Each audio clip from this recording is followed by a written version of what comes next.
Le livre sur les quais et la bibliothèque sonore romande vous proposent un grand entretien avec Ariane Chemin, animé par Pascal Chouvet et enregistré le samedi 2 septembre 2023 au Casino de Morges. Voilà, mesdames et messieurs, il est l'heure de mettre vos téléphones en position silence ou en mode avion, de le ranger dans votre sac pour avoir les deux mains libres pour accueillir Ariane Chemin.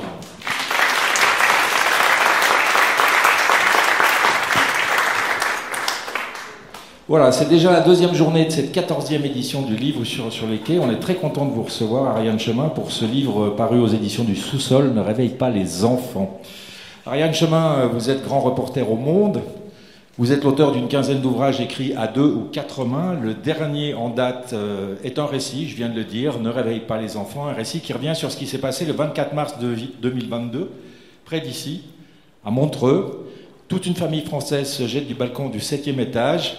Les enquêteurs parlent de suicide collectif, nous y reviendrons.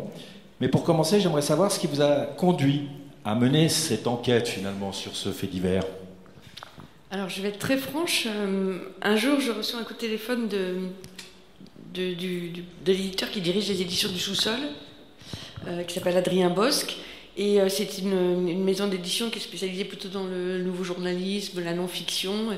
Et il me dit, est-ce que tu as vu ce drame qui s'est passé à Montreux ? J'ai dit non, je regarde. Il me dit, mais c'est intéressant, vas-y. Je lui dis, écoute, vraiment, Adrien, là, tu vois, c'est terrible. Je peux même pas avoir de compassion pour une femme qui saute d'un balcon avec ses enfants. Tu es sûr ? Il me dit, oui, mais écoute, regarde, tu aimes les vies d'écrivains. Je m'entends en écho, je sais pas si c'est... Oui, c'est bizarre, il y a un drôle d'écho. Marc, est-ce qu'on peut corriger un tout petit peu cet écho ? Voilà, oui, c'est mieux. Merci beaucoup. Et c'est vrai que les vies d'écrivains m'intéressent. Je m'étais intéressée à la vie de Milan Kundera il y a quelques années. Il n'y a pas si longtemps, il y a 3-4 ans. Voilà, à celle de Romain Gary. Et puis dans le monde, ça m'arrive souvent de faire des enquêtes sur les écrivains, ce qui n'est pas forcément facile en France, puisque les Français n'aiment pas qu'on plonge dans la vie des auteurs. Ils préfèrent... Et en particulier les ayants droit. Oui, les ayants droit. Et puis, c'est pas la tradition. Il y a toujours eu cette querelle en France, mais plonger dans la vie des auteurs, ils préfèrent qu'on s'intéresse uniquement à l'œuvre. Bon. Et voilà. Et la figure du Mouloud Feraoun, aujourd'hui, il est oublié. Et sans doute, il a été un écrivain très important pour l'Algérie. C'était d'abord parce que c'était peut-être le premier grand écrivain algérien.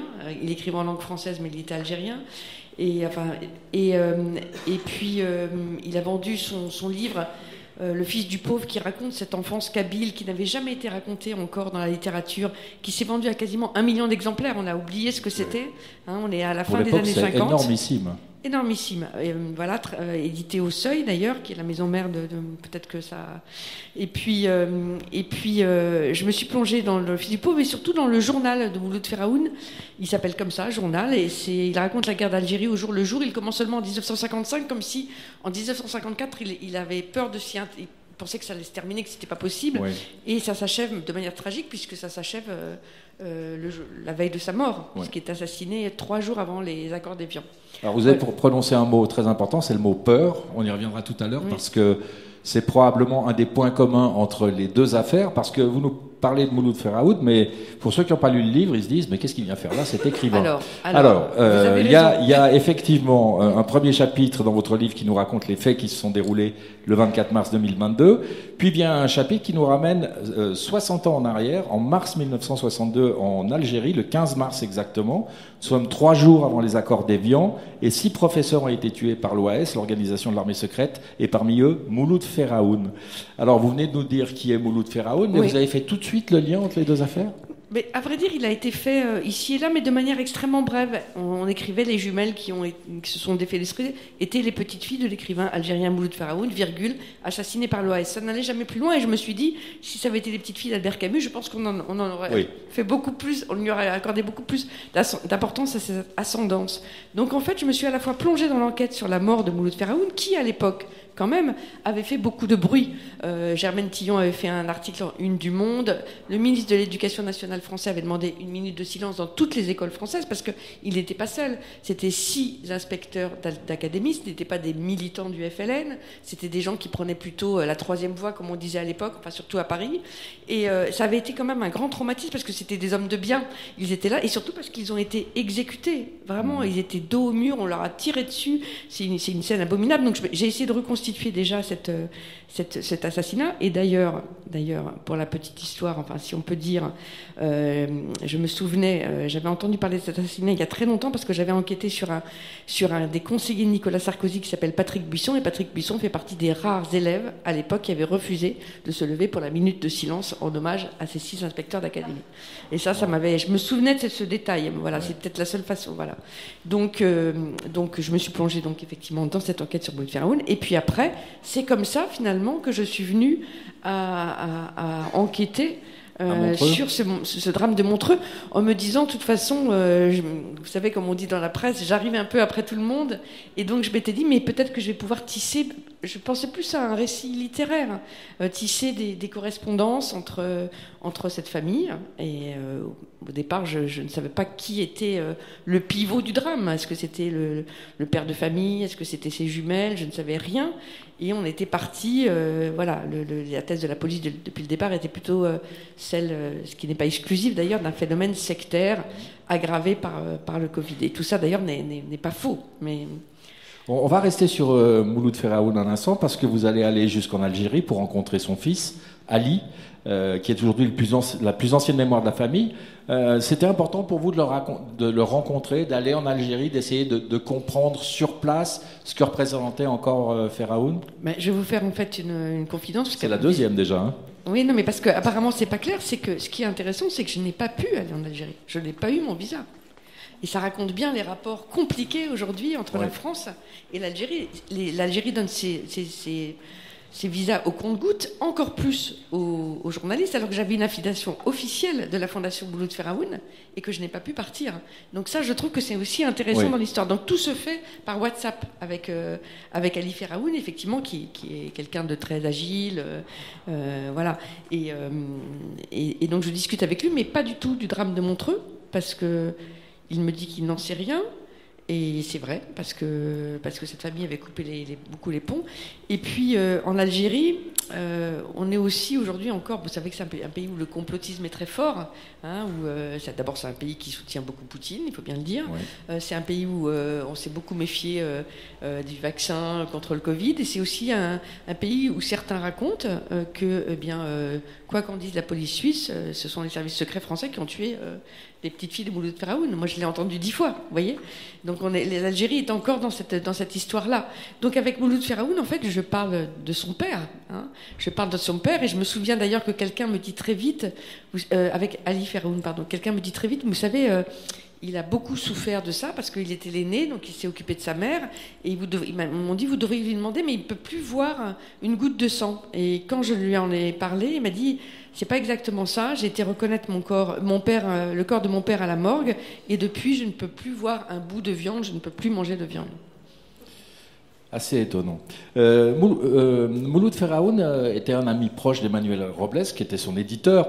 Là, on est en plein dans l'histoire littéraire du milieu du siècle dernier. Exactement. En fait, on a beaucoup dit qu'il était ami de Camus. Je dirais pas qu'il était ami. Je pense ils étaient même pas d'accord sur certains points. Exactement. Hein. Il y avait une admiration réciproque. Hein. Voilà, exactement. Ouais. Il y avait une sorte de respect et d'admiration réciproque, mais je dirais pas du tout qu'ils étaient amis. Et je trouve que Mouloud Feraoun est très courageux quand effectivement il adresse une lettre à Albert Camus. Il admire Camus. Il lui dit, mais en fait, vous n'adoptez jamais le point de vue de l'Algérien, du Kabyle. Ce qu'on reproche à Camus aujourd'hui d'ailleurs. Exactement. Oui. Mais lui, il le reproche dès les années 50. Sans être du tout... en plus, c'est un homme qui adore la France, Feraoun qui adore le français, qui place le ministère de l'Éducation nationale et Paris au-dessus de tout, mais il fait ce reproche à Camus, effectivement. À juste titre. En épigraphe de votre récit, Ariane Chemin, il y a une citation de Mouloud Feraoun, une citation que je qualifierais presque de prémonitoire. « Plane sur nous une indéfinissable malédiction. C'est peut-être cela la peur panique, sans objet précis, sans fondement. » Et quand on lit ce qui s'est passé à Montreux et qu'on sait que parmi les victimes, il y a 2 des petites filles de Mouloud Feraoun, on se dit que cette phrase, elle est totalement prémonitoire. Oui, je suis tombée dessus en lisant son journal. Et c'est vrai que cette phrase m'a frappée. Parce que Mouloud Feraoun, il a peur tout le temps. Et beaucoup de gens m'ont dit, vous savez, un Kabyle qui dit qu'il a peur, c'est très rare. Il a peur tout le temps, mais il a raison d'avoir peur. Puisque, effectivement, il est assassiné par l'OAS et c'est sa terreur. Et donc, je ne sais plus, il y a une phrase de Woody Allen qui dit je ne suis pas paranoïaque, je suis juste menacé, ou quelque chose comme ça. Elle n'est pas exacte, il faudrait vérifier, mais je me souviens que j'avais pensé à cette phrase, et lui, il a réellement peur, et il l'écrit. C'est ça qui m'a beaucoup frappé dans son journal. Vous dites d'ailleurs qu'il n'a pas peur de dire qu'il a peur. Exactement, il écrit ça, et d'ailleurs, cette phrase on a choisie pour le titre du livre, c'est la dernière phrase qu'il prononce le matin de son assassinat. Il va voir, lui pour qui l'école compte plus que tout. La raison, évidemment aujourd'hui, je peux vous dire qu'il serait tout sauf complotiste. La raison, le savoir, l'école. Pour la première fois, il dit à sa femme, n'envoie pas les enfants à l'école, ne les réveille pas, parce qu'il sent que ça tourne au tragique. Et ça m'a frappé d'ailleurs en allant voir les archives de la guerre d'Algérie qui ont été ouvertes en 2021 par Emmanuel Macron, que quand j'ai demandé le dossier mars 1962 aux archives, en fait, je me suis dit, mais c'est... Moi qui n'ai pas de souvenir de la guerre d'Algérie, c'est comme s'il y avait 5 Bataclans par jour. C'est complètement effroyable, quoi. Et donc, voilà, c'est la dernière phrase qu'il prononce. La veille, il a regardé une émission. Il a regardé, je crois, c'est pas encore Bernard Pivot à cette époque, mais il a regardé la grande émission littéraire française où Emmanuel Robles était invité, et avec son fils Ali. Et puis le lendemain, il monte jusqu'au fameux lieu de rendez-vous, et c'est là qu'un commando de l'OAS arrive. Alors, pour que les gens qui n'ont pas lu le livre comprennent bien de quoi il s'agit, dites-nous qui sont les 5 personnes qui se jettent du balcon, dont on a compris qu'il y avait les 2 petites filles de Mouloud Feraoun. Alors, c'est un couple âgé de 40 ans, 40 et 41 ans, une jeune femme qui est dentiste, et son mari, qui lui est polytechnicien, sont des gens très brillants. Tous, qui croient à la réussite, qui croient à l'école, qui croient au savoir, qui croient à l'école publique, ils ont fait tous des écoles publiques. Et la sœur de cette mère de famille, sa jumelle, est venue s'installer avec eux 2 ou 3 ans avant. Elle a divorcé, enfin, elle s'est séparée de son mari. Et les 2 jumelles, d'ailleurs, disent qu'elles sont, c'est les mystères de la gémellité, qu'elles sont fusionnelles, indissociables. Oui. Voilà. Et donc voilà, ils vivent avec les 2 enfants du couple qui ont à l'époque 15 et 8 ans et qui font l'école à domicile. Et c'est sans doute aussi pour ça qu'ils ont choisi de s'installer dans le canton de Vaud. On y reviendra parce que c'est un policier qui vous met sur cette piste-là. Voilà. Le canton de Vaud, c'est un endroit où on peut assez facilement faire l'école à domicile. Alors, puisqu'on parle du canton de Vaud, lors de votre enquête, vous vous heurtez à l'hermétisme de la police vaudoise, qui dit que très peu de choses sur l'affaire. La police communique qu'elle n'a constaté, je cite, aucun signe avant-coureur d'un tel passage à l'acte. Mais si les enquêteurs expliquent que depuis le début de la pandémie, la famille était très intéressée par les thèses complotistes et survivalistes, moins facile que les policiers français, les policiers vaudois ?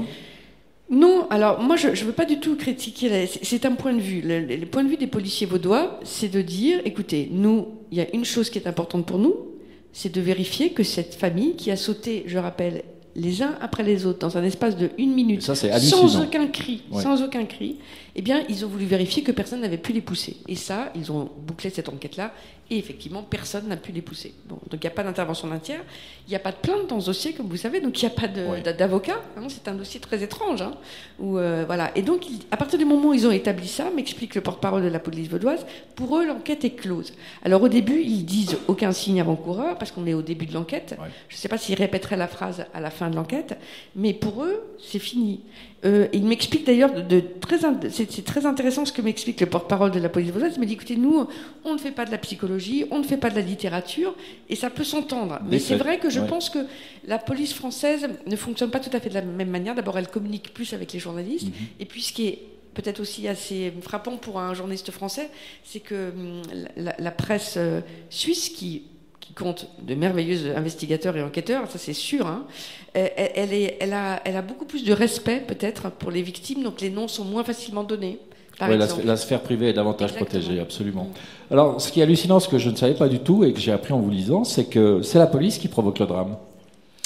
Alors, ça vous avez, parce que la presse suisse l'a très, très bien raconté depuis le début, mais effectivement, ce sont des coups à la porte de policiers qui viennent très tôt à l'heure du laitier, comme on dit, parce qu'il y a un problème, la famille ne s'est pas manifestée, elle n'a pas renouvelé les documents administratifs pour la demande pour l'éducation à domicile. Moi, je pense que les voisins de palier... Voilà, c'est une famille qui agaçait beaucoup le voisinage parce qu'ils commandaient beaucoup de colis, ils ne sortaient plus, donc je pense que ça a pu agacer le voisinage. Enfin bref.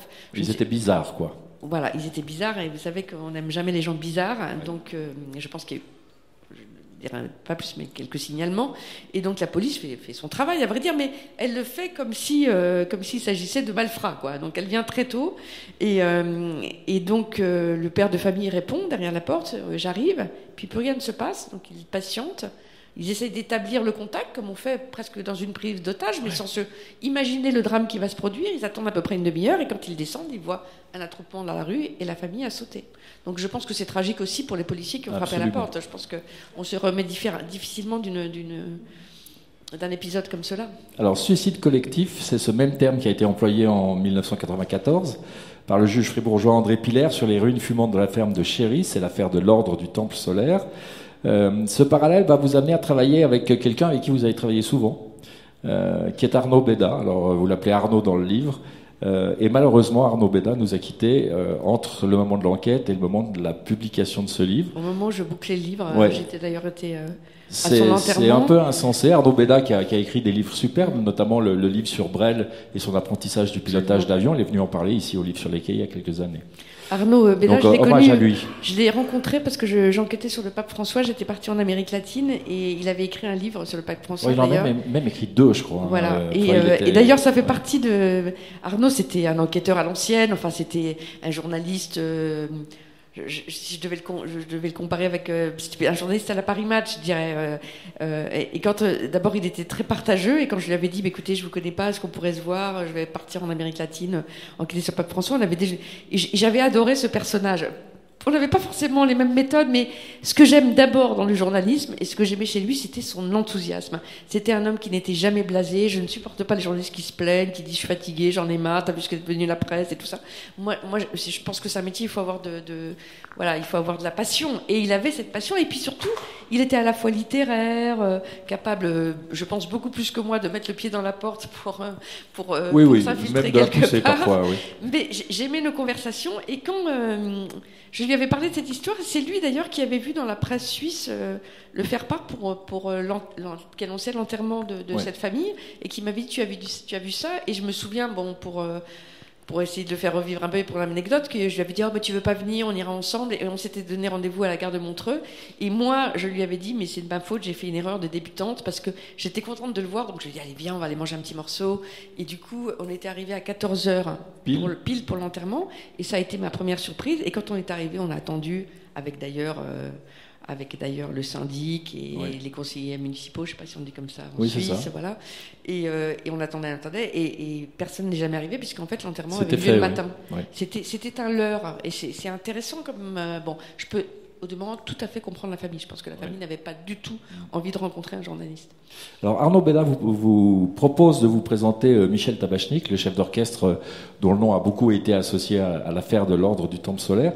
Et j'aime beaucoup ce passage du livre parce qu'il y a une vraie réflexion sur le métier de journaliste aussi.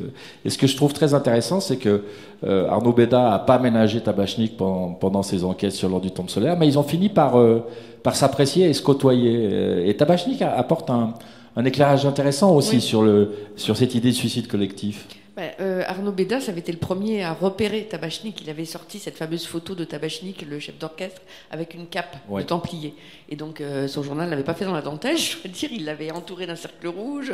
Enfin, c'était d'ailleurs une information, c'est compliqué de dire ça, mais une formidable information, voilà. Et donc Tabachnik, évidemment, de ce jour, avait été embringué dans l'histoire, et je pense que ça a changé sa vie. Il en avait beaucoup voulu à Arnaud. Mais la vérité, c'est qu'Arnaud avait fait son travail. Mais il en avait beaucoup voulu à Arnaud, et ce que j'avais apprécié chez Arnaud, c'est qu'il ne cessait de s'interroger là-dessus. Et en fait, parfois, il avait des remords d'avoir, non pas sorti son information, mais d'avoir compliqué la vie de Michel Tabachnik, qui a été relaxé, je le précise. Oui. Bon. Et voilà. Et donc il m'avait confié, et ce jour-là, il m'avait dit, mais tu sais, je vois souvent Michel Tabachnik. Je lui ai dit, ah bon, mais tu le revois? Il m'a dit, on va l'appeler. On va tous les trois s'asseoir à une terrasse, exactement au pied de cet immeuble où avait sauté cette famille, et on discute de tout et de rien. Et je me souviens très bien du dialogue, et je demande à Michel Tabachnik, que je ne connaissais pas, à la fin de notre rencontre, je lui dis, mais vous, Michel, qu'est-ce que vous pensez de ce qui s'est passé là-haut? Et je montre. Et il m'avait répondu, mais avec presque une forme de violence, et du tac au tac, il m'avait dit, mais enfin, pourquoi vous me posez la question à moi? Comment voulez-vous que je sache? Je n'ai toujours pas compris ce qui m'était arrivé. Ça m'avait frappé, cette phrase.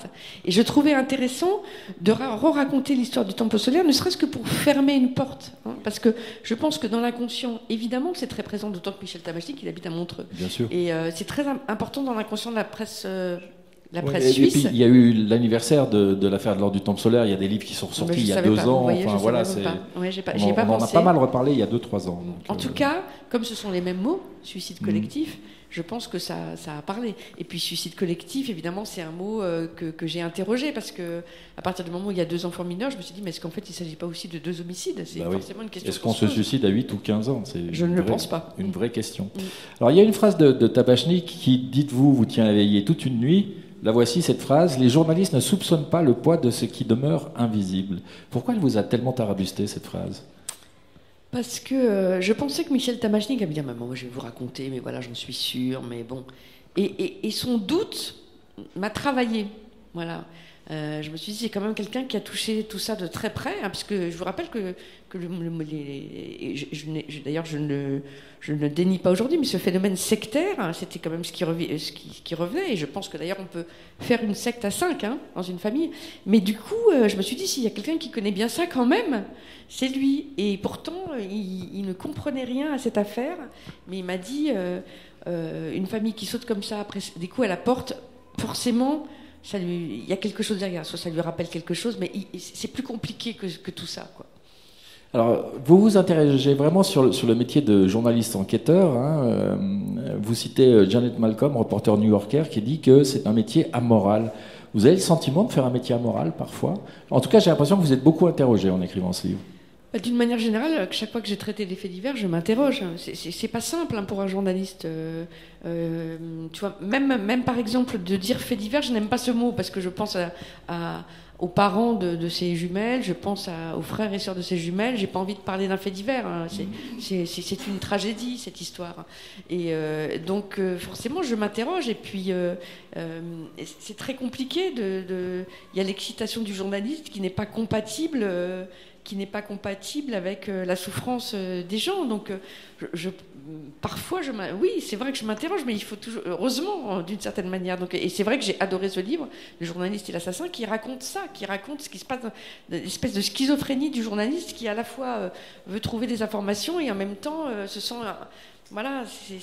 doit ménager effectivement la peine de chacun. Ça pose la question du fondement du métier de journaliste, qui est le droit du public à la vérité. Bien sûr, bien sûr. C'est pour ça que je trouve que ce que me dit le porte-parole de la police vaudoise est intéressante. Peut-être que c'est lui qui a raison, oui. Quand il me dit écoutez, nous, il suffit de savoir qu'on ne les a pas poussés et le reste ne nous intéresse pas. Peut-être, mais je crois qu'à partir du moment où il y avait cette figure de Pharaon qui a été oubliée par tous, je me suis dit aussi, je me souviens de m'être dit, au fond, je vais raconter cette atroce exécution de Mouloud Pharaon, ce sera peut-être une manière de le faire revivre ou de ne pas l'oublier une seconde fois. Alors, j'ai envie de dire que la peur est pratiquement un personnage de votre récit. Elle est omniprésente. Pharaon a peur. Dans la famille, en tout cas, la belle-sœur a peur tout le temps. La femme a peur tout le temps. Enfin, on a l'impression que ces gens vivent dans la paranoïa et la terreur en permanence. Oui, alors il y a plusieurs détails en fait. À partir du moment où j'ai abandonné un peu l'enquête algérienne, j'ai essayé de me pencher. C'était pas facile parce que un secret entoure cette famille. Enfin, moi je les comprends un peu. Il m'arriverait quelque chose comme ça, sans doute que je ne parlerai jamais à la presse. Mais bon, toujours est-il que c'était quand même compliqué d'essayer de comprendre qui étaient ces 3 adultes. Et donc, effectivement, d'abord, j'ai été regarder les bulletins scolaires de la mère de famille, dont on avait.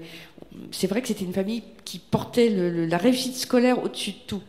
Je me souviens, quelqu'un m'avait raconté que la mère de ces deux jumelles, elle passait les vacances d'été à faire réviser le programme scolaire de ses enfants avant la rentrée scolaire pour qu'ils soient les meilleurs. Et donc, je m'aperçois que la mère de famille, contrairement à sa sœur jumelle, elle a des difficultés scolaires. Elle est fragile. On dit qu'elle arrive toujours en retard, qu'elle oublie toujours ses affaires. Cette appréciation dans le bulletin scolaire d'Henri IV de élève fragile revient.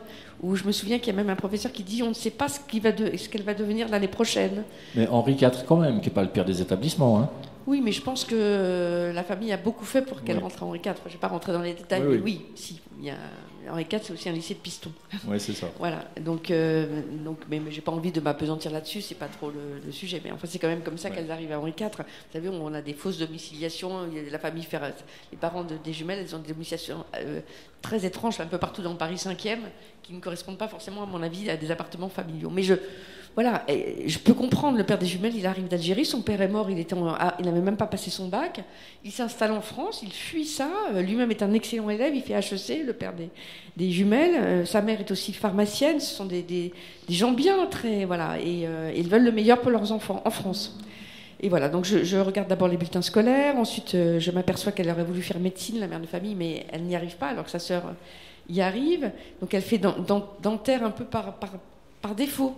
Et elle n'aime pas son métier. Et je rencontre une étudiante qui a fait ses études avec elle, et qui me dit mais je me souviens, on l'appelait la fille catastrophe parce qu'un jour elle avait failli mettre le feu à son labo, mais par inadvertance. Bon, voilà.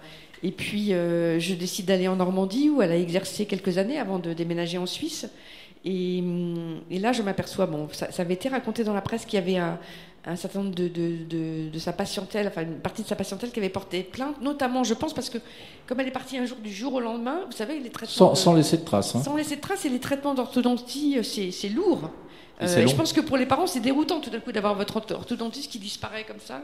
Et donc, elle a été attaquée. Il y a eu une audience qui s'est passée en 2014, en 2013, devant la chambre de l'ordre des chirurgiens dentistes de Normandie. Et là, elle plaide, enfin son avocat, qui d'ailleurs, je me suis aperçue que c'était aujourd'hui l'avocat de Didier Raoult et qu'on le voit dans toutes les émissions d'Hanouna, son avocat plaide... Donc c'est un avocat que vous avez croisé plusieurs fois, puisque vous avez aussi fait un livre sur Didier Raoult. Fabrice Divisio, qui est effectivement sur les plateaux, qui défendait le professeur Raoult. Et là, son avocat plaide la fragilité de sa cliente. Elle dit qu'elle est dépressive, qu'elle a eu une grossesse traumatique. Et surtout, il dit, mais toute la ville de Vernon, où elle exerçait, s'est liguée contre elle. Et c'est une défense un peu paranoïaque, mais bon, c'est pas comme ça qu'on construit non plus des... Voilà. Et donc, je suis frappée par ça. Et puis, effectivement, je vais rendre visite au médecin, un ostéopathe qui a repris le cabinet, non sans mal, parce que c'était compliqué de le vendre, etc. Et alors que je suis assise... chez lui, où il m'explique que je ne comprends pas, elle est partie du jour au lendemain, elle m'a laissé son fauteuil de dentiste, elle m'a laissé des moulages de dents, je me souviens qu'il me raconte ça, puis comme il faisait nuit, ça me faisait un peu peur, et je voyais des mâchoires partout, et j'étais sur le point de partir, et je lève les yeux au plafond, et je dis, je vois que vous avez peur des cambrioleurs. Et il me dit, mais pas du tout, c'est elle qui a laissé des caméras de surveillance partout. Et je trouve ça étrange, il me dit, dans la salle d'attente, elle avait mis un petit mot, vous êtes surveillés, Je trouve ça étrange, voilà. Et donc je poursuis mon enquête. Voilà, je m'aperçois que les grands-parents maternels de ces deux jumelles, ça n'est pas rien, sont morts dans un grand tremblement de terre qui a traumatisé l'Algérie en 1954, le tremblement de terre d'Orléansville. Donc les grands-parents de ces jumelles, déjà, ils ont un grand-père exécuté, des grands-parents qui sont morts dans leur pharmacie d'Orléansville. Et puis il y a une réplique d'ailleurs de ce tremblement de terre dans une ville qui s'appelle après El Asnam, beaucoup plus tard, à quelques semaines de la naissance des jumelles. J'imagine pour la mère des jumelles, c'est quand même pas rien. Bon, mais voilà, mais ça c'est de la psychologie. Et puis en fait, je crois que ce qui me convainc vraiment au fond de faire ce livre, mais où je n'expose aucune thèse, je tiens quand même à le dire, je suis quand même ni policière, ni avocate, ni juge, mais quand je découvre que la mère de famille a écrit des livres, et et pas un livre, mais non, il y en a un paquet, et dans un un paquet, genre, et que je les lis, et dans un genre très particulier, hein, c'est plutôt de la fantasy. La science-fiction, elle se définit comme un auteur de science-fiction. Elle a publié elle-même, auto-édité tous ses livres qu'elle a vendus. C'est d'ailleurs j'ai découvert un univers qui m'était inconnu, le monde de l'auto-édition sur le net, où c'est d'ailleurs assez imaginatif, je dois dire. Ce qui m'a frappé, c'est que au fil des livres, on a l'impression qu'elle devient de plus en plus fragile parce que c'est de moins en moins bien écrit, il y a de plus en plus de fautes d'orthographe. Ça m'a frappé, ça, en lisant les livres. Et mais il y a de la paranoïa et de la peur partout. Alors, elle fait de la science-fiction. Elle raconte qu'elle est une sorte de guerrière, voilà, qui va défendre le monde face à l'envahisseur qui veut le détruire. Bon. Et moi, je serais incapable d'écrire ça. C'est pas mal fait, à vrai dire. Hein. Mais simplement, elle voit des ennemis partout. Elle voit des ennemis elle est serveuse dans une crêperie, elle scanne tout le monde et tout le monde est un ennemi potentiel. D'ailleurs, ça me frappe parce qu'elle dit il y a là 4 généraux. Évidemment, je pense aux 4 généraux du putsch d'Alger. Bon. Et voilà. Et surtout, elle intercale ce récit avec une sorte, avec des chapitres, 1 sur 2, où elle se raconte. Elle est dentiste, elle n'aime pas son métier. Elle raconte, et là, évidemment, ça résonne dans ma tête, que elle a été un jour sans doute victime d'une mauvaise manière et qu'elle a failli mourir asphyxiée dans un labo. Et ça fait écho à l'histoire qu'on m'avait racontée, sauf que là, ça n'est pas raconté du tout de la même manière. Là, elle est victime d'un complot. Bon. Et puis, elle raconte surtout que depuis très jeune, elle a comme des personnages dans sa tête, des hallucinations. Elle utilise ce mot, hallucination, qu'elle en parle à sa sœur. Elle dit jamais ma jumelle, mais elle dit sa sœur. Et sa sœur l'emmène voir une interne en psychiatrie, qui est une de ses amies, apparemment, mais c'est de la fiction. Je ne vous dis pas que c'est vrai. Enfin, en tout cas, c'est raconté dans le livre. Et que ses parents sa mère est très ennuyée. Et la psychiatre dit, écoutez, c'est un cas que je n'ai jamais vu. Cette femme semble tout à fait normale dans la vraie vie. Et elle est victime de récits qui s'entassent dans sa tête, qui sont plus dramatiques les uns que les autres. Et elle raconte que sa famille lui conseille de les raconter ou de les coucher par écrit. Donc je peux imaginer, mais là je suis évidemment, je la scènerai jamais comme une vérité, mais je peux imaginer qu'elle racontait toutes ces histoires à sa famille. Et on peut se demander dans quelle mesure elle les a pas embarqués dans une histoire qu'elle leur a racontée, parce que on voit bien que elle leur avait dit, voilà, si jamais les méchants viennent frapper à la porte, eh bien voilà ce qu'on va faire. C'était établi, cette espèce de sceau avec un ordre de sceau, un escabeau qui était là sur le balcon au cas où, et tout ça m'a semblé vertigineux. Vous avez une phrase dans le récit, vous dites « Les enfants croient nos histoires, ils sont les proies des contes que nous leur racontons ». Donc il n'est pas exclu effectivement que ces histoires-là aient eu une influence aussi sur, je vais mettre entre guillemets le mot décision, mais la décision des enfants de sauter également. Oui, alors là, vraiment, hein, une fois encore, je voudrais surtout pas qu'on imagine que ce sont des hypothèses. Ce sont des hypothèses. Par exemple, je pense que Mouloud Feraoun, dans Le Fils du pauvre, il raconte combien il aimait les récits que lui racontait sa tante, qui étaient des récits fantasmatiques, surréalistes. Voilà.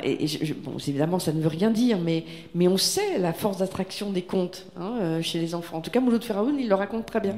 Et donc, je me souviens très bien qu'une commerçante m'avait dit, elle passait son temps à acheter des contes, et notamment des contes japonais et chinois pour ses enfants sur le net. Je me souviens de ça. Et donc, je ne sais pas ce qui s'est passé, mais en tout cas, elle se racontait des histoires, elle les couchait par écrit. D'ailleurs, quelqu'un m'a raconté, une personne algérienne m'a raconté hier, parce qu'elle signe ses livres de deux initiales qui sont J.N. Et le deuxième prénom de cette mère de famille, c'est Jian. Mais en algérien, on dit J.N. Ça m'a frappé, quelqu'un m'a raconté ça hier, je ne le savais pas quand j'ai écrit le livre. Voilà, donc qu'est-ce qui s'est passé Un suicide, on ne saura jamais. C'est la mort la plus mystérieuse. Je suis sûre que la police suisse a raison quand elle dit que le Covid n'a certainement pas arrangé. Oui. Voilà.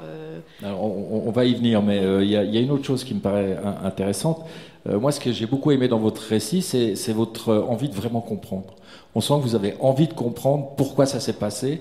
Le comment, on sait à peu près, mais le pourquoi est très important. Il y a des études scientifiques assez récentes qui ont démontré qu'un trauma comme un viol, par exemple, peut laisser des traces avec 2 générations de différence. Vous allez voir un psychiatre qui s'appelle Amin Benyamina, et vous lui demandez si la paranoïa peut être transgénérationnelle. Et il dit pas non. Non, en fait, ce qui me met un peu sur la piste de Amin Benyamina, c'est qu'au tout début de l'enquête, je vais rencontrer Benjamin Stora, qui est le grand écrivain français de la guerre d'Algérie, que je connaissais un peu pour l'avoir rencontré dans d'autres occasions. Et qui a fait un rapport pour le président de la République, dont on parlera tout à l'heure. Voilà. Et donc, je lui dis, au débui, je ne suis pas très franche. Je lui dis, voilà, Benjamin, je voulais vous voir. En fait, je voulais savoir s'il connaissait des membres de la famille Feraoun. Et donc, je lui dis, voilà, vous connaissez la famille Feraoun et tout. Il me dit, non, je ne connais personne. Il me dit, d'ailleurs, c'est drôle que vous me parliez de ça, parce qu'on s'était dit, tiens, il faudrait qu'on joigne cette famille quand Emmanuel Macron fait son hommage. Et puis au bout d'un moment, très vite, je lui dis, bon écoutez, je vais vous dire la vérité, en fait, ce qui m'intéresse, c'est une histoire terrible qui s'est passée. Et j'ai à peine commencé ma phrase qu'il me dit, vous voulez parler de Montreux? Et je lui dis, ben, vous êtes au courant? Il me dit, mais enfin, vous pensez bien que le jour même où ça s'est passé, je me suis dit, encore une histoire de transmission ratée. Tout de suite, il me dit ça. Et ça libère un peu. Au début, je me suis dit, mais est-ce que je vais oser tenter même un parallèle, même s'il est un peu littéraire, entre ces 2 histoires. Et tout de suite, il me dit ça. Et il me raconte des tas d'histoires, que chaque fois il est question d'un hommage français présidentiel pour des victimes de l'OAS, c'est lui qui doit téléphoner aux petits-enfants, et qu'à chaque fois, il est très mal reçu. On lui dit, mais vous vous moquez de moi, mais 60 ans plus tard, mais cet état colonialiste, mais vous vous foutez de notre gueule. Il raconte ça. Et il dit, d'ailleurs, au président de la République, c'est pas moi qui vais appeler. J'en ai marre. Vous avez des services pour ça. Moi, j'en ai marre de me faire engueuler. Il me le raconte très bien. Et effectivement, je commence à lire des livres, plusieurs livres, un livre passionnant j'ai oublié son prénom, Branche, qui s'appelle Papa, qu'a-t-il fait pendant la guerre d'Algérie. Ensuite, je lis un livre qui s'appelle Le trauma colonial, histoire de la psychologie pendant la guerre d'Algérie. Et puis, c'est vrai que ce qu'on appelle l'épigénétique, aujourd'hui, après ces récits rentrés de la Shoah, parce qu'on sait très bien que c'est la seconde ou la troisième génération, souvent, qui ressuscite les traumatismes, eh bien, beaucoup se sont intéressés au trauma colonial né de la guerre d'Algérie. Donc, je vais voir ce psychiatre, et qui reste très prudent, vous le voyez, qui dit, écoutez, moi, je n'ai jamais ausculté, j'ai jamais rencontré ces personnes, mais ce que je peux vous dire, c'est que moi, ce que j'ai vécu, les histoires qu'on m'a racontées, et il me raconte des histoires, dont une terrifiante qu'il n'a pas voulu raconter parce qu'elle touche sa propre famille, mais qui ressemble un peu à celle-ci. Il me raconte, oui, aujourd'hui, on sait que les traumatismes se transmettent. Et surtout, il me dit, je me souviens, je lui pose la question, je lui dis, mais est-ce que la paranoïa, ou est-ce qu'une névrose, ou est-ce qu'une psychose, c'est transmissible? Il me dit, non seulement c'est transmissible, mais c'est très contagieux. Et c'est encore plus contagieux dans un cercle familial. Il me dit, je me souviens, il me dit, le paranoïaque, le sommet de la paranoïa, c'est le gourou d'une secte. Mais il me dit, dans une famille, on peut, voilà, la paranoïa, c'est contagieux, et on peut la transmettre à son... On peut en hériter, on peut la transmettre. C'est évidemment pas une conclusion, c'est évidemment pas une thèse, mais je pose ça sur la table pour le lecteur, en me disant, ben voilà, est-ce que peut-être on pourrait pas explorer cette piste? Alors, puisque vous en avez parlé, Jean, je reviens à l'instant sur cette affaire Benjamin Stora, puisqu'il a fait ce rapport pour le président de la République, des recommandations par rapport à la position de la France en Algérie. Et la recommandation finalement de rendre hommage à Mouloud Feraoun, elle intervient, on en parle à l'Élysée, mais c'est quelques jours avant que la famille saute du balcon. C'est incroyable. C'est à moins d'une semaine. À moins d'une semaine. Et d'ailleurs, il est impossible d'établir le moindre lien entre ces deux mais événements. Enfin, voilà, c'est exactement comme pour Mouloud Feraoun et ses petites filles, mais c'est vrai que donc, depuis que Benjamin Stora a rendu son rapport au président de la République française, il a décidé dans le rapport, il prônait un certain nombre de gestes mémoriels. Donc il y en a eu plusieurs. La famille Boumengel en sait quelque chose, puisque Ali Boumengel a été honoré. On a toujours dit pendant des années et des années qu'il s'était suicidé d'un balcon, justement, et qu'en fait, évidemment, il a été torturé. Voilà. Donc, je vais rencontrer en Suisse, puisqu'il y a beaucoup de descendants de personnes qui ont été tuées par l'OS qui vivent en Suisse, qui a la valeur de pays refuge un peu. Et c'est intéressant aussi, d'ailleurs, pour les jumelles.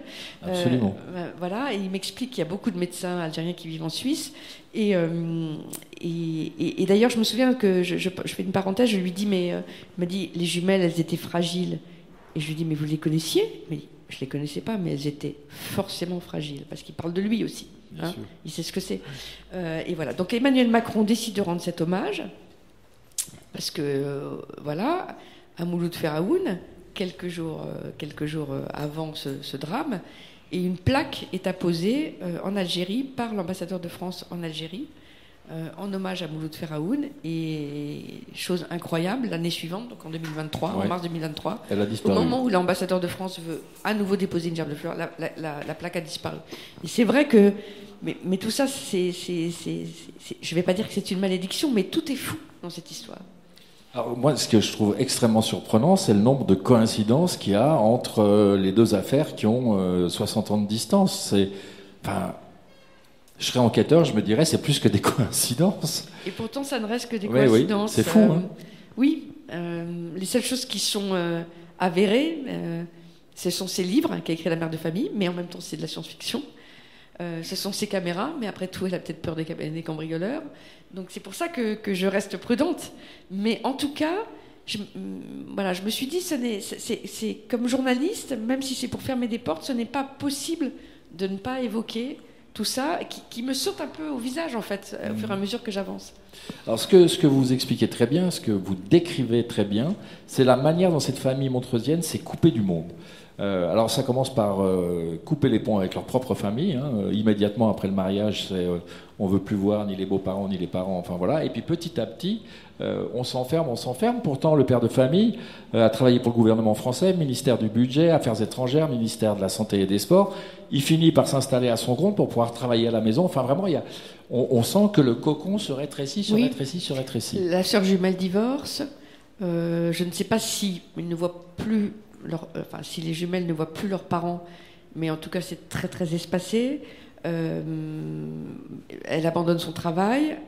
L'ophtalmologue si brillante, la sœur jumelle qui adorait travailler, passe à mi-temps, vient vivre avec la famille. Donc voilà. Et le Covid arrive là-dessus, avec le confinement. Donc effectivement, je pense que plus les mois passent et plus le cercle se rétrécit. On ne voit jamais les enfants jouer dehors, ils sortent qu'avec leurs parents la nuit parce qu'on rencontre moins de gens.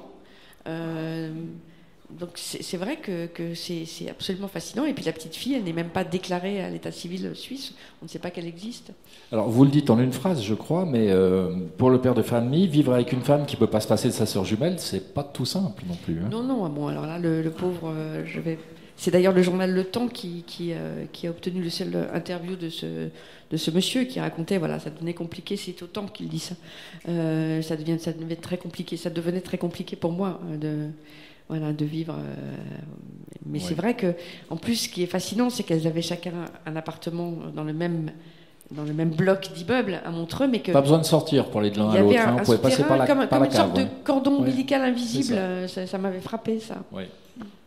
Alors effectivement, le Covid débarque peu après qu'il s'installe à Montreux, et ça va avoir des conséquences sur la famille. Les deux sœurs vont devenir anti-vax assez farouches, quand même. Oui, très compliqué. Le père de famille porte un masque. Mais ce qui me frappe, en fait, et ce qui doit être difficile pour les amis de Mouloud Feraoun, c'est que, je vous le disais, Mouloud Feraoun, c'est la raison. Dans leur proche famille, il n'y a que des gens qui ont travaillé pour aider à la découverte du vaccin. Un jeune cousin charmant qui a d'ailleurs obtenu la nationalité française grâce à ce qu'il a apporté à la lutte contre le Covid. Ça paraît fascinant. Voilà. Et donc tout le monde aide. Il y a une des sœurs des jumelles qui travaille au cabinet d'Olivier Véran pour aider à la lutte contre le Covid. Et ça raconte aussi l'époque, avec ces gens si raisonnables, ces médecins qui deviennent dingues.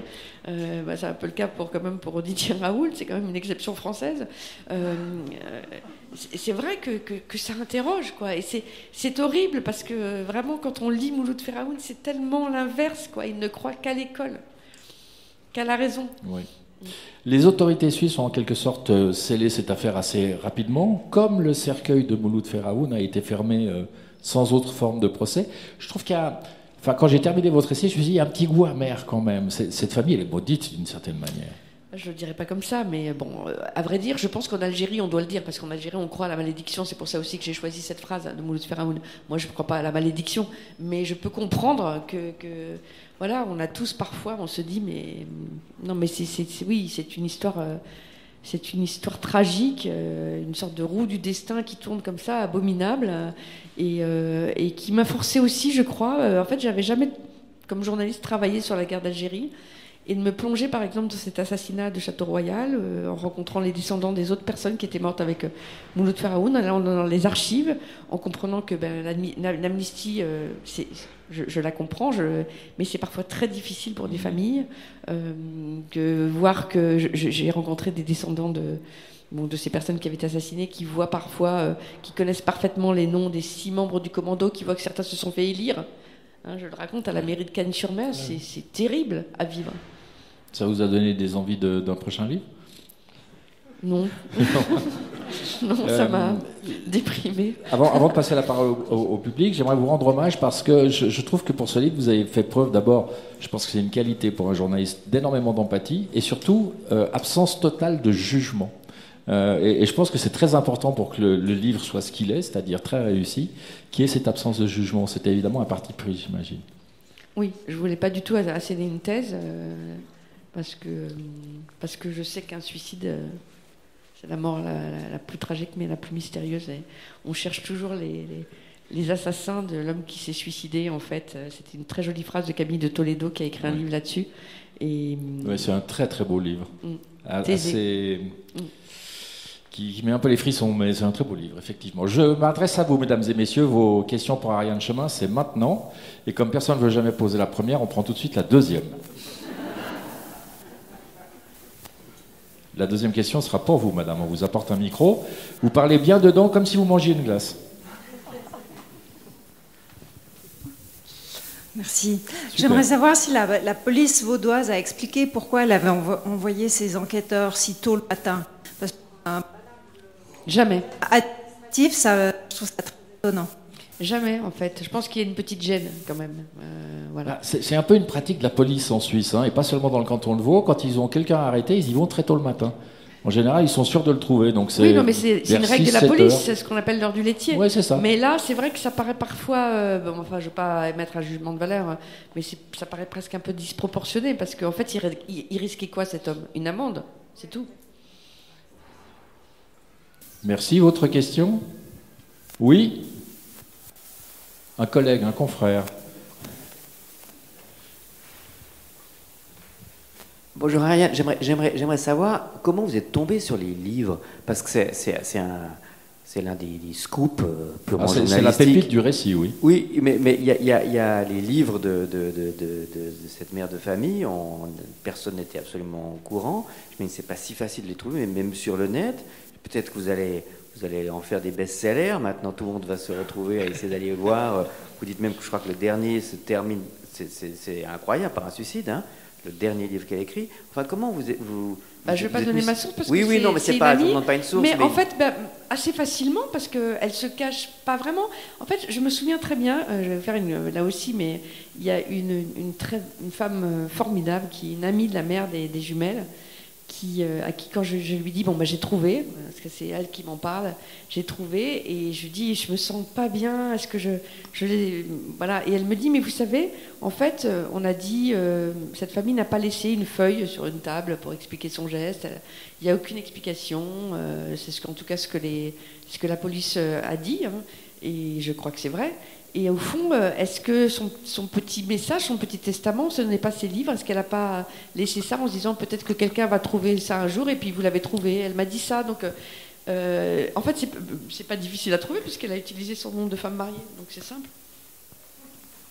Ouais, il fallait juste y penser. Autre question? Autre question? Voilà. C'est à vous.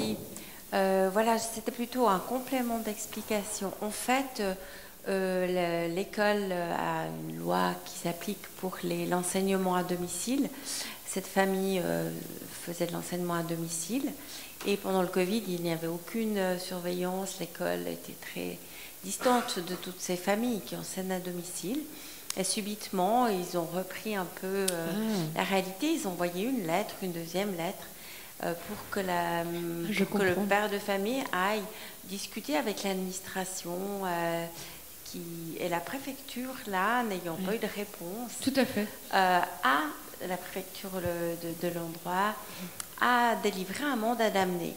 Ce qui fait que ce mandat d'amener est donné à la police et en fait la personne a amené à l'administration, la préfecture n'a pas connaissance ni du lieu ni de l'heure, elle ne sait même pas qu'il y a un mandat d'amener. Et en fait, ce que je voulais aussi préciser, c'est que les policiers qui ont frappé, c'était pas toc-toc, c'est pendant plus d'une demi-heure quand on voit la voisine. Et à 6 heures du matin, ça résonne dans l'appartement. Donc, suivant ce qu'on a comme résonance, je pense que ça peut provoquer des réminiscences, des chocs Très intéressant. traumatiques. Voilà. Et c'est une technique, effectivement, qui bouscule beaucoup de personnes qui doivent aller dans une administration qui se trouve saisie 5 minutes. Donc, ils auraient emmené le père. Voilà un peu la situation. Merci beaucoup pour votre courage et j'espère qu'il y aura une suite. Non, mais c'est intéressant parce que c'est vrai que ces coups qui résonnent, c'est intéressant ce que vous racontez, c'est que j'ai lu d'autres récits de la guerre de la bataille d'Alger, de la guerre d'Algérie. J'ai essayé de trouver des récits très personnels et intimes, d'ailleurs il n'y en a pas tant que ça. Et j'ai lu un livre qui s'appelle Le Témoin et on sent l'angoisse, l'obsession des coups à la porte. Donc si en plus ça résonne, comme vous dites, ça peut être terrifiant. On a encore 5 minutes. Monsieur, on vous donne le cornet de glace. Bonjour. Je crois il y a un survivant parmi la famille. Oui. Vous avez eu la possibilité de le rencontrer? Je n'ai pas cherché à le rencontrer. Je vais être franche. Oui. C'est le garçon qui a survécu. Je pense qu'il y a d'autres journalistes qui ont tenté de le faire. C'est un choix parce que oui, c'est un choix. C'est un choix parce que je pense qu'il y a certainement d'autres journalistes qui ont tenté de le faire, mais en fait, je n'ai pas voulu le rencontrer parce qu'il a 15 ans. Et pour le coup, on interroge souvent les méthodes des journalistes français qui donnent des noms et tout, mais justement, ça fait partie de la réflexion sur le journalisme. Oui. Peut-être que j'ai tort, mais je ne m'en sentais pas la force. Merci. Oui. C'est dit très clairement dans le récit. Hein. Une dernière? Alors, si tel n'est pas le cas, j'imagine que vous filez sous la tente pour signer les livres, Ariane Chemin. Ne réveille pas les enfants, c'est le titre de cet excellent récit. Il a un mérite, c'est que l'émotion y est présente, mais on est sorti de l'émotivité. Quand il y a des faits divers, je sais que vous n'avez pas le mot, souvent on est dans l'émotivité, on surréagit. Et là, il y a le recul nécessaire pour que l'émotion y soit sans l'émotivité. C'est vraiment un excellent bouquin que je vous recommande. Merci beaucoup. Je vais vous demander, mesdames et messieurs, de bien vouloir remercier Ariane Chemin avec vos applaudissements.